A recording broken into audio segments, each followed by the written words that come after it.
Ang lalaking ito ang may hawak ng record para sa pinakamahabang ari sa mundo. Nasukat ito na mahigit 18.9 (18.9) na pulgada ang haba. Mas mahaba pa kaysa sa baseball bat o sa lapad ng gulong ng kotse.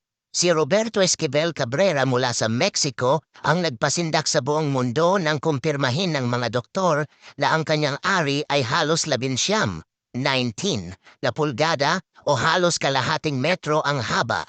Ayon sa X-ray, totoo ang tissue, ngunit karamihan sa haba nito ay labis na balat at ang aktwal na istruktura ng ari ay tinatayang 6 hanggang 7 pulgada lamang. Gayunman, nakakagulat pa rin ang itsura nito, umaabot hanggang sa ibaba ng kanyang tuhod. Araw-araw niya itong binalot ng benda upang maiwasan ang pagkakaskas o pagkasugat. Pero hindi lahat ng atensyon ay maganda.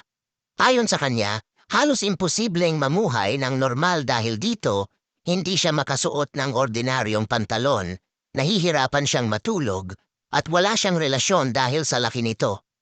Tumanggi rin ang mga employer na tanggapin siya sa trabaho, at minsan ay nag-apply siya ng disability support dahil sa sobrang laki ng kanyang ari. May ilan na nagsasabing ginamitan daw niya ng pabigat sa loob ng ilang taon upang palakihin ito ng artipisyal, pero iginiit ni Roberto na ito ay likas at totoo. Ikaw ba, gusto mo bang magkaroon ng ganitong record o tatakbuhan mo ito?